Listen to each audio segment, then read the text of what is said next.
tidak menganggap ini sebagai masa pencerahan. Tidak ada. Ya, tidak ada. Ini adalah diklaim oleh orang-orang non-muslim ketika itu yang mengalami perdebatan yang sangat sengit antara teolog Kristen, ya, antara teolog Kristen, para pendetanya dengan para akademisi, ya, yang memainkan logika pada ketika itu. Perdebatan yang sengit, perdebatan sengit. Yang satu teolog Kristen, akademisi tidak boleh ngulik-ngulik Bible, tidak boleh. Tapi karena nalar akademisi berjalan, ini tidak mungkin, ya, karena di dalam Bible, ya, di dalam Bible itu mengalami hal yang di luar nalar. Kata akademisi. Akademisi apa? Kristen. Ya. Dicoba ngulik-ngulik, artinya perdebatan panjang. Perdebatan panjang yang luar biasa. Ya. Karena menurut akademisi dan ilmuwan tidak mungkin matahari diciptakan selama 4 hari. Tidak mungkin. Ya. Perdebatan luar biasa. Ya. Kemudian apa yang terjadi?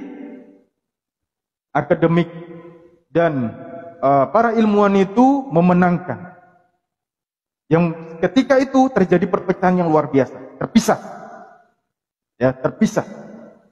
Ya, benturan yang luar biasa, diskusi, debat dan lain sebagainya antara akademik Kristen, ilmuwan Kristen dengan para teolog Kristen. Yang satu tidak boleh membedah Alkitab karena termasuk kitab suci, tapi yang satu menganggap ini tidak logis. Ya, ini tidak logis. Ya. Maka terbentuknya masa pencerahan itu di dalam sini. Apa yang dimaksud masa pencerahan yang dimaksud? Dimaksud masa pencerahan adalah kuncinya memisahkan seluruh sektor agama, tidak boleh dicampur baurkan antara agama dan kehidupan sehari-hari. Inilah yang dimaksud masa pencerahan. Umat Islam tidak pernah mengakui itu. Tapi umat Islam terkena dampaknya menyampaikan hal yang sama seperti ini. Ya, nanti kita akan bahas. Kemudian setelah itu teman-teman sekalian, ya, ketika ini terjadi pergolakan di mana-mana, kemudian menghasilkan sesuatu yang perdebatan yang sengit, ya. Kemudian muncullah 2 hal. Ya. Tadi kesimpulannya adalah 1, terisolasinya semua cabang dari berbagai macam sistem kehidupan yang tidak boleh berhubungan dengan agama, yang pertama. Dan yang kedua adalah adanya semangat pembangkangan yang dilakukan oleh para ilmuwan, ya, para ilmuwan Kristen terhadap teolog Kristen. Mereka tidak ingin, ya, memasukkan ajaran mereka di dalam kehidupan sehari karena tidak logis. Karena tidak logis. Ada 2 hal. Ya. Kemudian setelah itu teman-teman, setelah ini bergulir, adanya pemisahan proses berpikir ini, adanya paham hal yang memisahkan antara agama dan kehidupan sehari-hari, kemudian muncullah pemikiran manusia-manusia di sana dengan menerapkan pondasinya adalah pondasi filsafat dari Yunani. Ya. Dan pada abad 18 dan 19 muncullah pemikiran-pemikiran dari orang-orang yang menganggap dirinya merasa bisa menyelesaikan permasalahan di muka bumi ini dengan pemikiran dan ideologinya yang memunculkan filsafat pada abad 18 dan 19. Ya. Filsafat apa saja itu ada 3. 1, teori Hegel. Kedua, kita sudah tahu teori Darwin. Ketiga adalah Karl Marx. Ya. Ketiga ini ya menguasai pemikiran-pemikiran di abad 18 dan 19 hingga sekarang. Di abad 21. Ya, bayangkan, kita akan bahas ini. Dan ini diterapkan di negara kita dan seluruh negara-negara yang menggunakan sistem-sistem yang telah mereka buat. Pasti persis seperti ini. Yang pertama kita bahas Hegel. Ya, filsafat Hegel. Mereka menyebutkan bahwa tidak ada kebudayaan yang abadi, semua pasti tersingkirkan karena adanya proses perubahan-perubahan kebudayaan. Tidak ada kebudayaan yang abadi. Yang ada adalah peperangan kebudayaan. Ya. Terlihat siapa yang agung, siapa yang kuat, kebudayaan siapa yang paling hebat, kebudayaan siapa yang ini dan itu.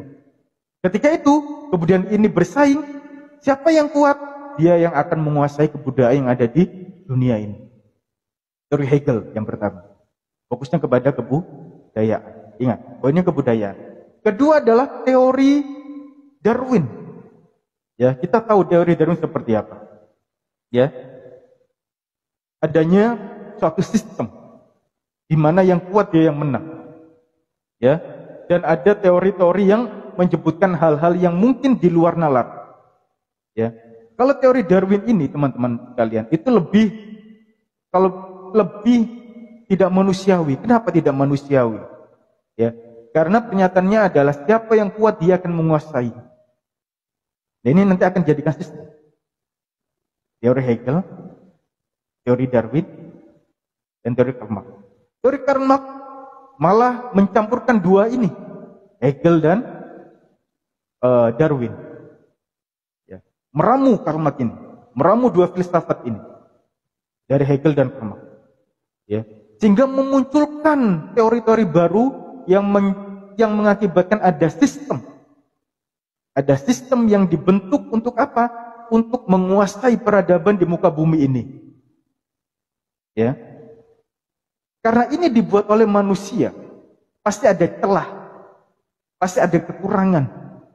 Ya, pasti ada sesuatu yang akan berdampak luas untuk umat manusia. Pasti mengakibatkan ketidakseimbangan, apalagi ini tidak menggunakan sistem Islam. Apa contohnya teman-teman sekalian? Satu, memunculkan sekularisme, memunculkan nasionalisme, kebudayaan tadi, kebudayaan, saling mengunggulkan kebudayaan. Kemudian apa? Demokrasi. Ya, pertama sekularisme, kedua adalah nasionalisme, ketiga adalah demokrasi. Tidak mungkin di setiap negara ini ya hanya menerapkan satu saja demokrasi saja. Tidak mungkin. Pasti menerapkan ketiga-tiga ini. Pasti, lihat saja. Contoh, kita berada di negara luar ya, negara Konoha misalnya. Ya, negara Konoha. Ya. Di negara Konoha sendiri teman-teman sekalian, itu mereka tidak murni menggunakan demokrasi, tidak. Ya. Mereka menggunakan satu, sekularisme. Kita bisa merasakan sekarang berapa orang yang menguasai segelintir, ya, yang menguasai kekayaan di Indonesia. Segelintir saja. Tidak banyak. Dihitung jari. Apakah orang Indonesia penguasanya? Tidak. Sekularisme. Maaf. Apa namanya?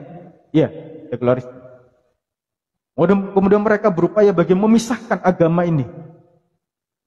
Memisahkan agama dengan kehidupan sehari-hari. Oh, politik tidak boleh. Agama tidak boleh masuk ke dalam politik. Agama itu suci, politik kotor. Tidak bisa. Pemikiran seperti ini adalah pemikiran yang salah. Siapa yang buat? Orang-orang terdahulu. Ya, kita sudah bahas barusan. Tidak boleh. Ya, agama-agama, politik-politik, ya kan, ekonomi-ekonomi, agama-agama sendiri, mereka pisahkan, berupaya memisahkan itu. Untuk apa? Agar umat Islam hancur dan lalai, ya kan, tidak memegang teguh Al-Quran dan Sunnah. Realita. Siapa musuh mereka? Bukan Kristen, bukan Hindu, bukan Buddha, bukan Katolik, bukan Konghucu, tapi umat Islam. Mereka berupaya untuk menghancurkan umat Islam, tapi umat Islam tidak sadar. Tidak sadar. Ya, mudah terpengaruh, mudah lalai, ya kan? Mudah ikut sana, ikut sini. Kenapa kita bimbang? Karena kita tidak menguatkan pengetahuan kita tentang Al-Quran dan Sunnah. Kita tidak berkomunitas dengan orang-orang soleh. Kita mudah dibenturkan dengan apa? Dengan pemahaman yang ini, mazhab ini dibenturkan. Ya kan? Pemikiran fikih ini, padahal itu hal yang biasa dalam Islam. Kita mudah untuk naik darah karena masalah itu. Tapi untuk masalah lain, acuh tak acuh.